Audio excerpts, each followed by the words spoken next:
welcome to OECS Interacts, part of the OECS Link. I am Louise Victor, and with me today is Sister Simon from the OECS Commission's Education Development Management Unit, and I am very pleased to be interacting with Sister today. Sister, how are you? I'm good, Louise. And you? I am doing well, thanks.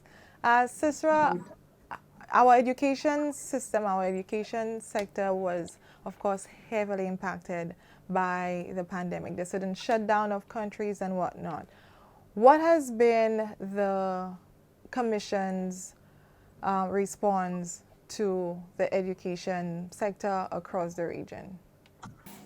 Well, Louise, the OECS Commission, in its role as under the education within the education sector, to facilitate education, in its role in facilitating education development, sought to engage member states at the onset of the closure of schools.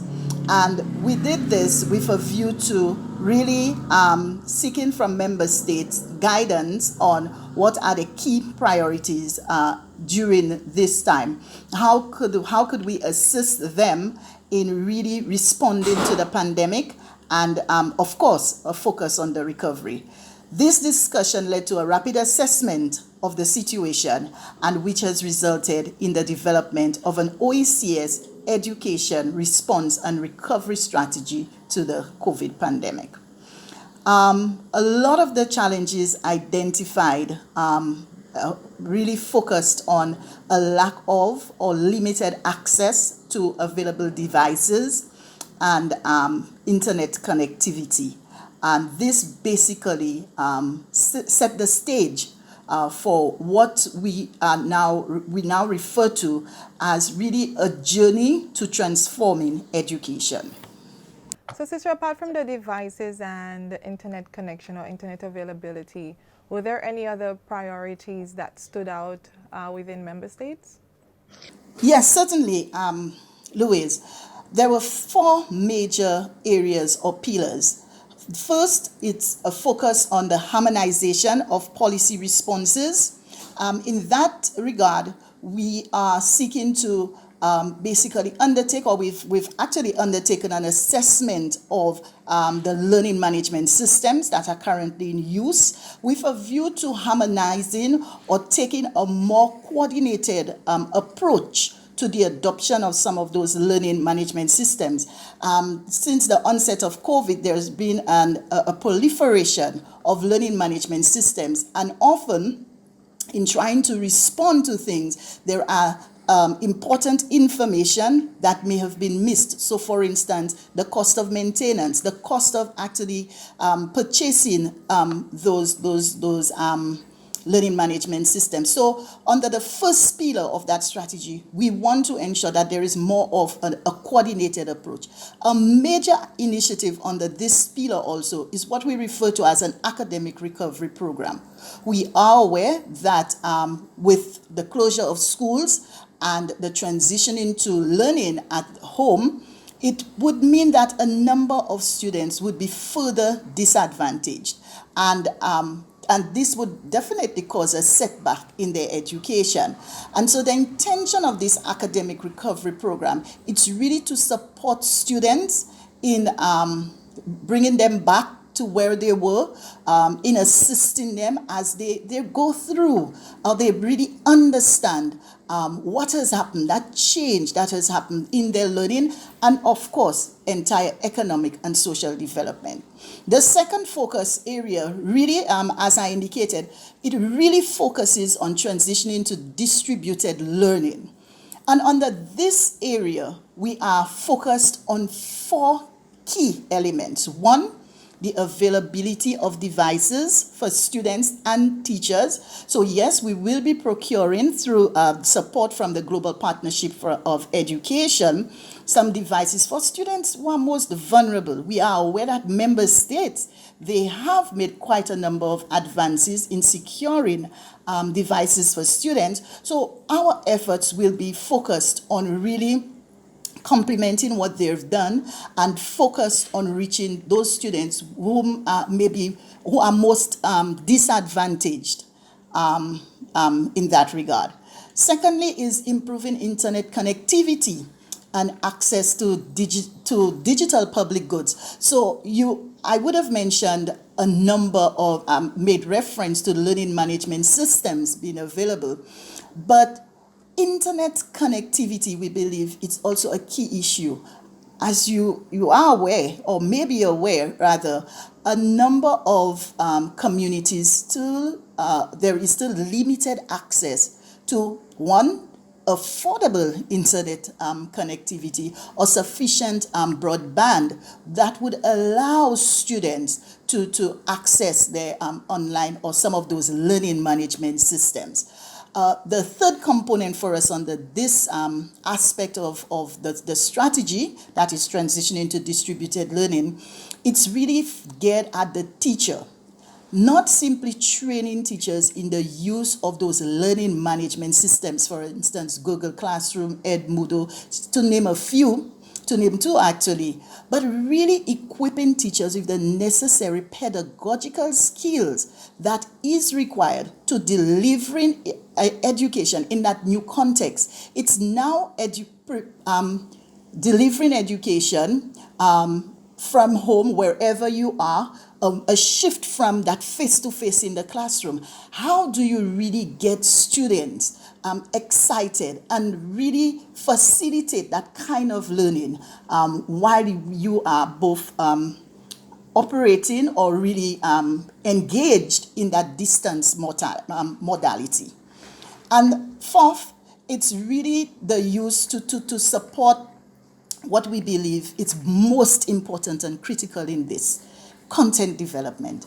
And Louise, I must say that the OECS member states, through the support of the curriculum officers within the various ministries of education, they have taken the lead on this. And we are on a trajectory right now, a path of really transforming the education system. And one such example in recent times, it's what we've launched, the OECS Yes I News. What this content development and continuity of learning teams are seeking to do is to repackage, recreate, or bring about education in an environment where the student is at the center, the teacher is really the facilitator, and the delivery is no longer focused on a specific subject area, but an integration of subject areas. So the OECS SI News broadcast, for instance, a number of subjects are being integrated there, a number of skills are being developed through such an initiative. So we're on that. We've received a number of feedback and to improve the program. But what is critical in this is that the students are leading, the teachers are guiding, and all key stakeholders at various levels, whether it is ministers of education or parents, they too form part in that teaching and learning process. The third is ensuring the well-being of students, that's sort of psychosocial and safety net support. And a number of member states, they have continued to provide that service in one form or another, whether it is for school feeding programs. In the onset of the pandemic, we saw meals being delivered to students through some community programs. We saw the distribution of food packages in other territories, such as Dominica. So our support in that regard will be to basically support member states in promoting the good practices, hygiene practices, and in that way, the project will be seeking to facilitate improvement of water and sanitation facilities, and most importantly, the provision of psychosocial first aid both to teachers and students. And that, Louise, it has begun, and we are pleased that a number of teachers and students are taking advantage of this program. I must add here that this is one of those initiatives that our partner, UNICEF, they've really come on board and collaborated with us in ensuring that we reach students and teachers during this pandemic. And lastly, it's to promote engagement. And one would have seen that over the last few months, we've been able to share with the public a number of resources through our Facebook page, also through our website, on supporting learning at home through our Early Learners Program. Our Early Learners Program is an early grade reading.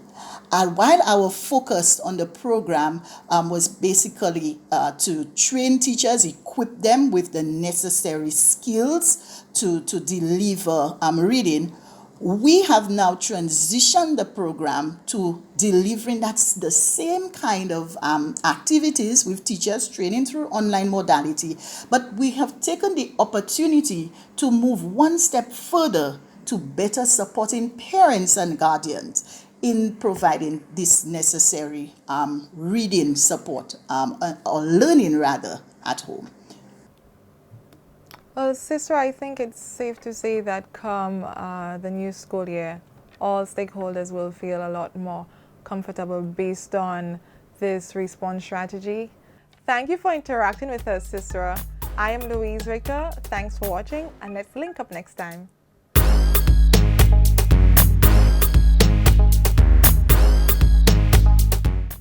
Welcome to another edition of OECS Explores with me, Kareem Stanley. The OECS Commission's business model competition is heating up. Let's see some of our finalists who will face the People's Shark, Damon John.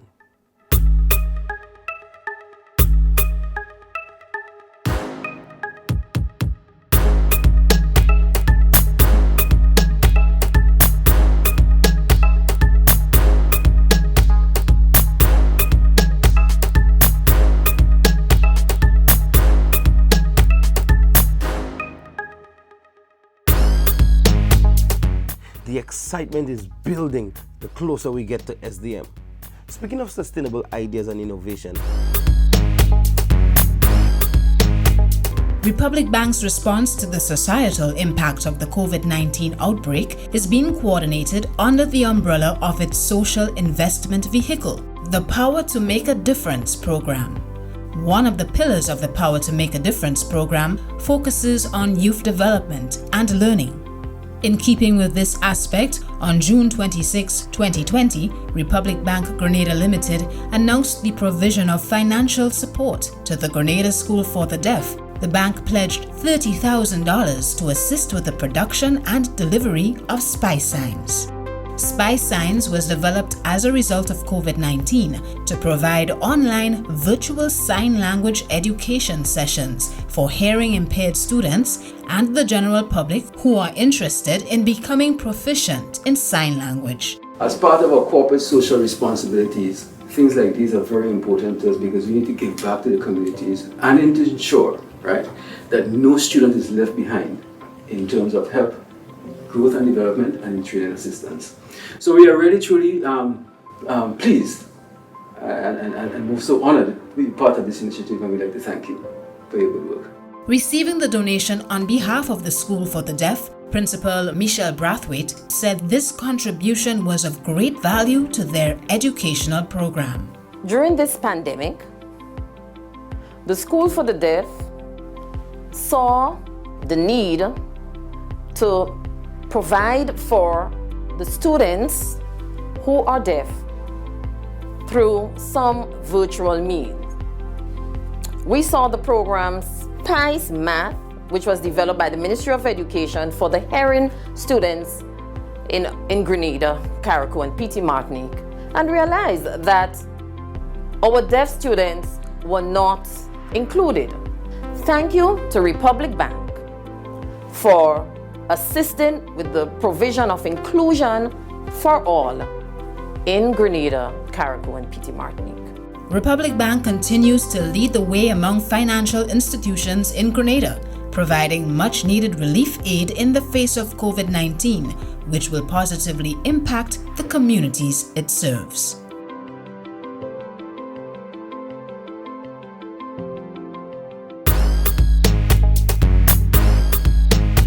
let's take a peek at what the reopening of economies look like in Grenada and Dominica.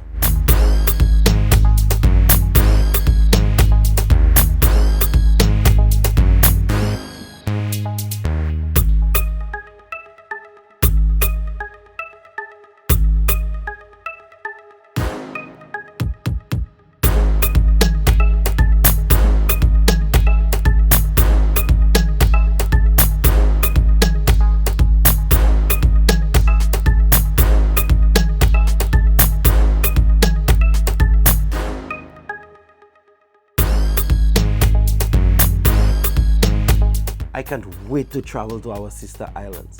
But as usual, we love hearing from you. Tell us what's happening in your country and your community. Email your pictures and videos to media@oecs.int or post it on your social media with the hashtag OECSUNION. Who knows, you could be featured in our next episode. I am Karim Stanley, thanks for watching. Welcome to OECS Insights. I am Ulika Frederick, Miss OECS 2019.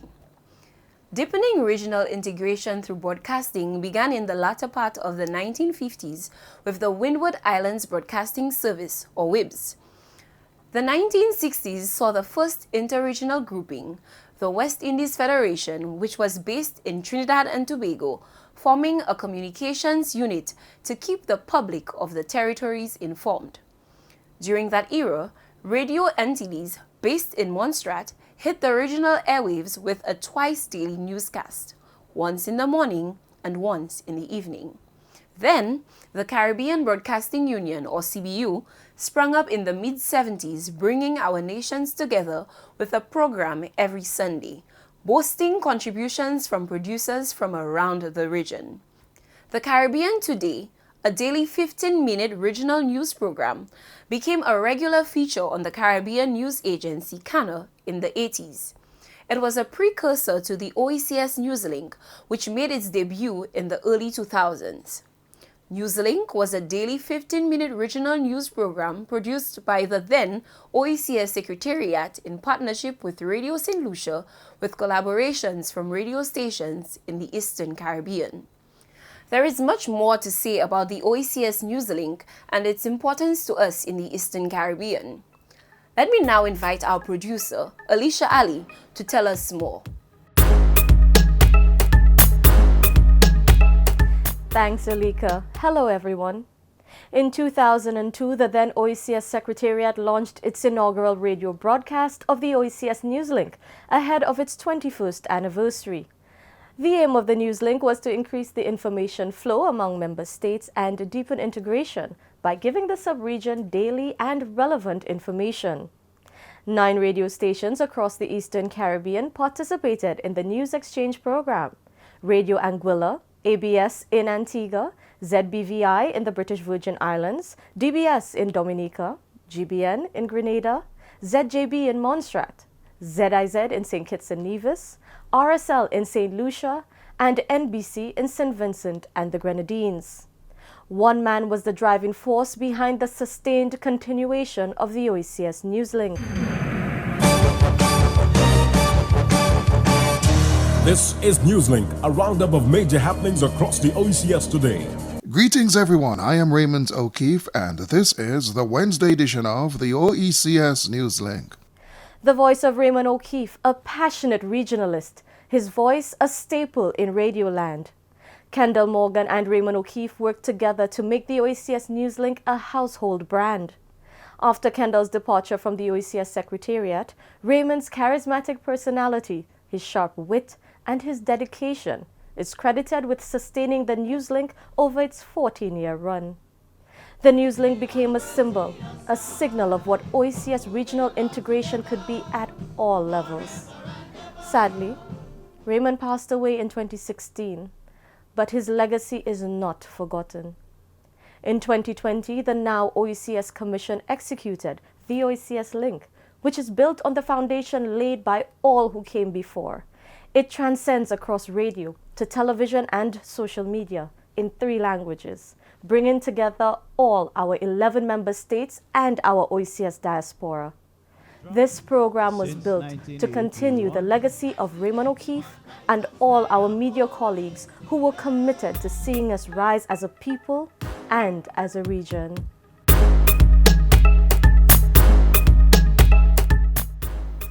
Thanks, Alicia. Truly an insightful piece. I am Ulika Frederick. Thanks for watching.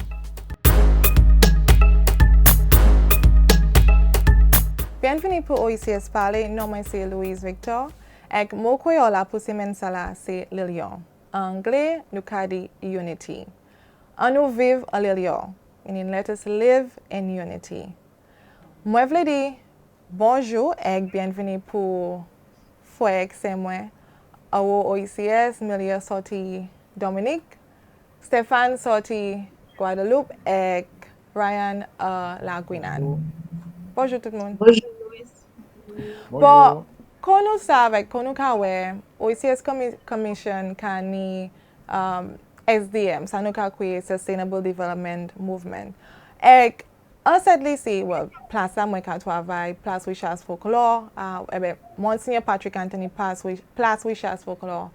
Le Folk Research Center, j'ai choisi c'est manière qu'on dit créole, c'est mission nous pour développement durable, Sustainable Development Goals. Et nous j'ai mis ça créole et moi crois que c'est a boti cause pour parler à son manière c'est mission ça là ka topic koyo pays nous. Et les nous ka garder bagay ko pièce la fait pièce pauvreté bon tant covid mon pani travail koyote ni mon j'appelle travail yo et là regarder mission première mission pièce pauvreté et tout est possible pour mon ça topic koyo pauvre parce que yo pani là yo pani travail koyote ni